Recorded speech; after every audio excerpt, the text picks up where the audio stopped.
Coming up, flooding in Libya has caused massive destruction as rescuers still search for 10,000 missing.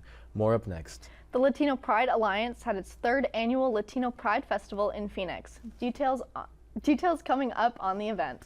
Lastly, Drew Barrymore has received a lot of backlash after trying to restart her show. Reasons and more coming up right now.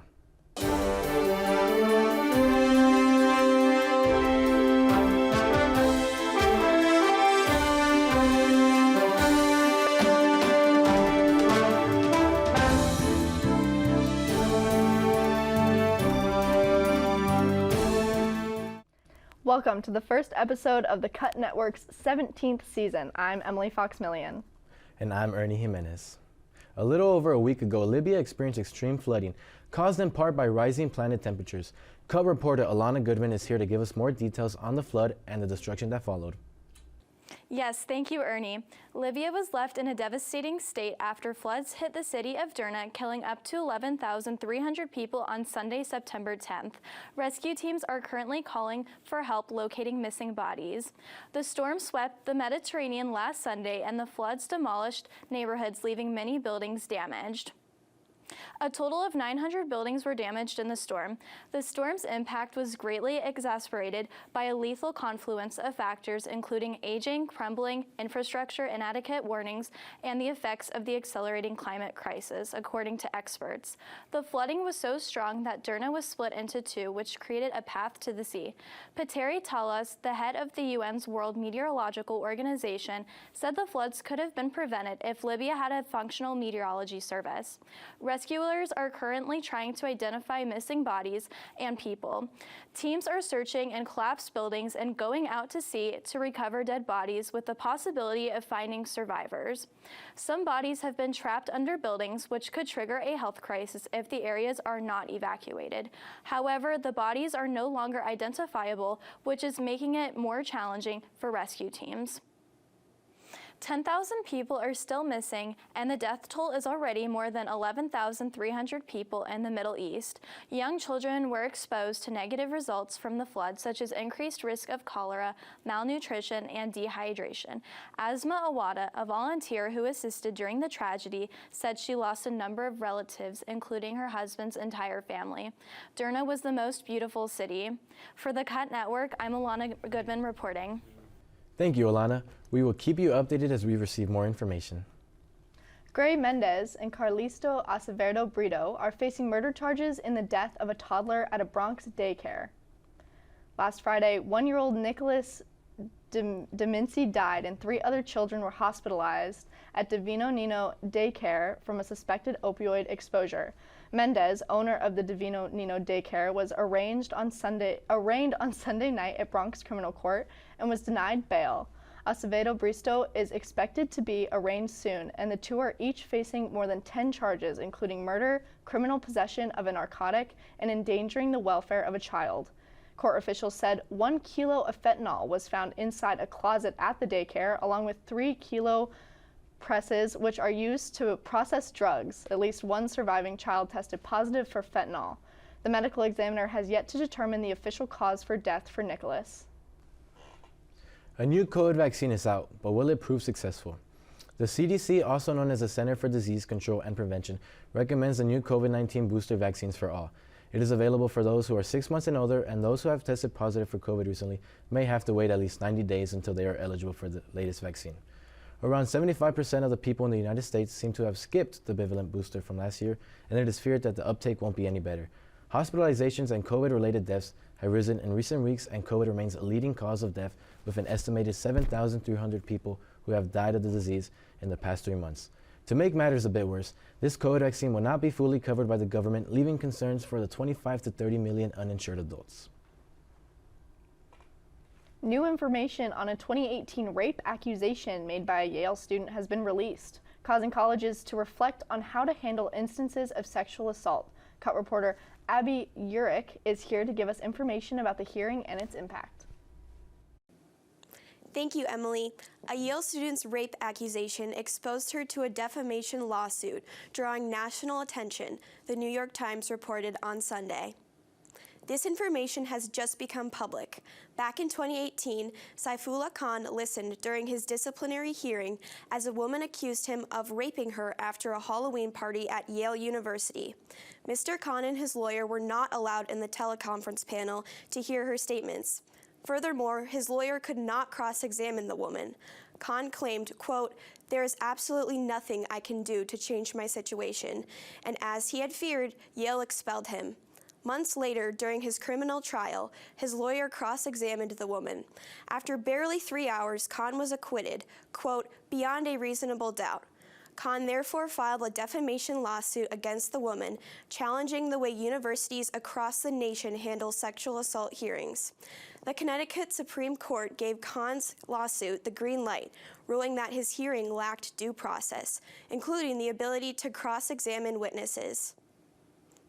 Saifullah Khan believes that at most, universities are ill-equipped to educate rape cases. His case is pushing many other colleges to rethink their implementation of Title IX, the federal education law governing how universities should handle sexual assault hearings.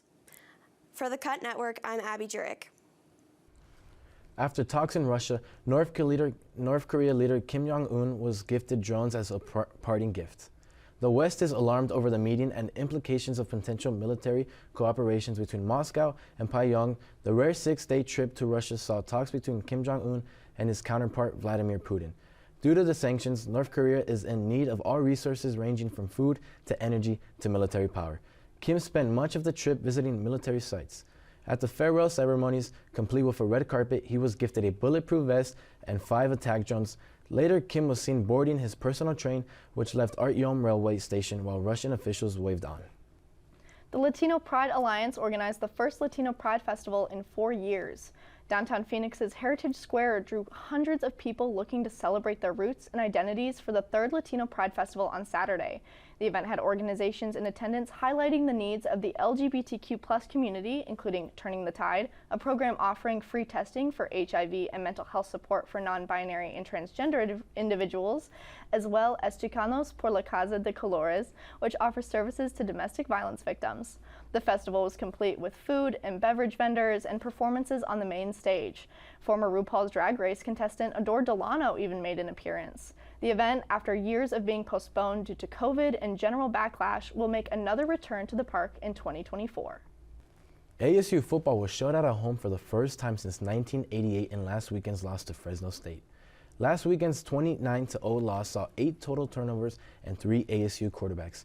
Jacob Conover saw a lot of in-game action after Trenton Bourget and Drew Pine both left with injuries. According to head coach Kenny Dillingham, quote, "The night was unexplainable, almost as if nothing could be done to stop the bleeding," end quote.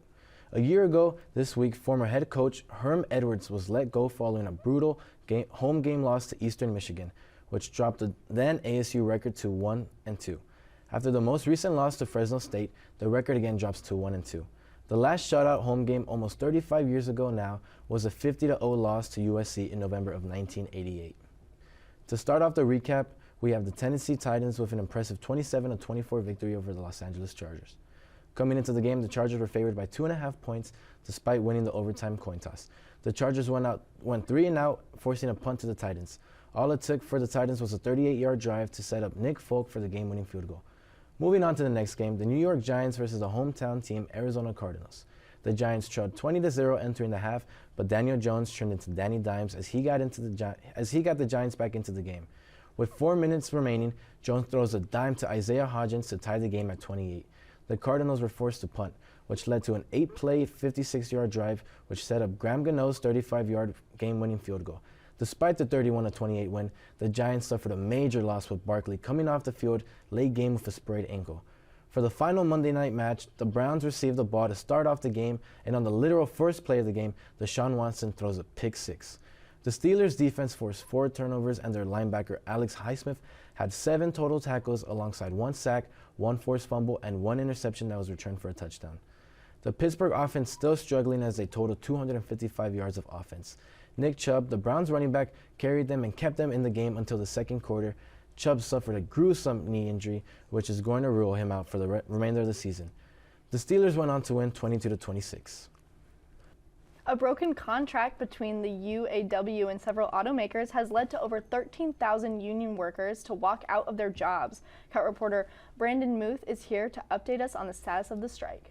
The United Auto Workers strike remains in full gear after the decision from Ford and GM to temporarily lay off hundreds of auto workers, NPR reported on Monday. On September 15th, the contract between the UAW and 3 automakers, Ford, GM, and Stellantis, expired. Immediately after, over 13,000 United workers walked out of their jobs, with many more workers expected to follow suit. While the two sides negotiated beforehand, attempts to finalize a new deal fell short. UAW President Shawn Fain said in a public statement last Friday, quote, "They squandered the time we had and once again want to blame the workers for their mistakes in mismanagement."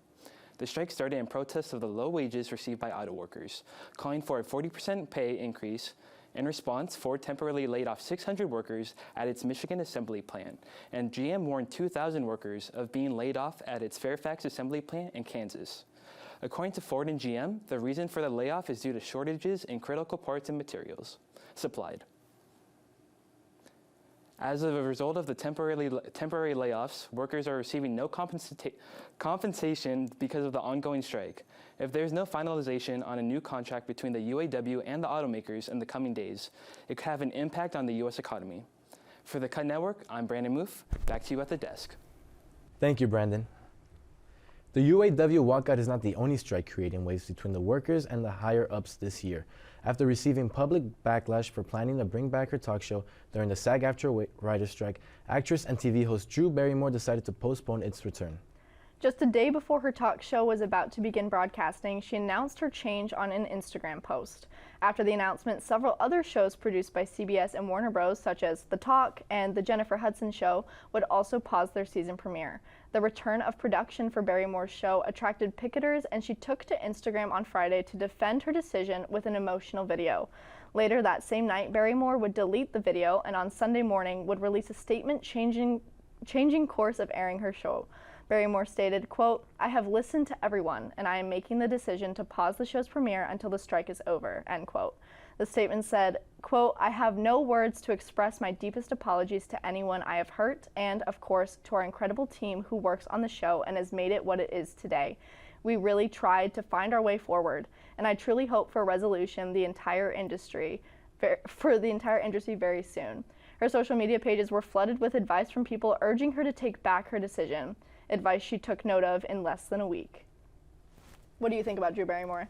I think she's a great actress, but if I'm being honest, I didn't even know she had a show. But other than that, you know, her movies, her shows are really good.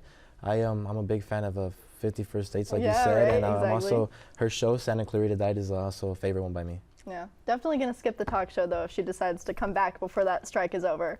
And that'll do it for the first episode of Season 17 of the Cut Network. Thank you for watching this episode. Make sure to follow us on Instagram and Twitter at The Cut Network. We will see you next time.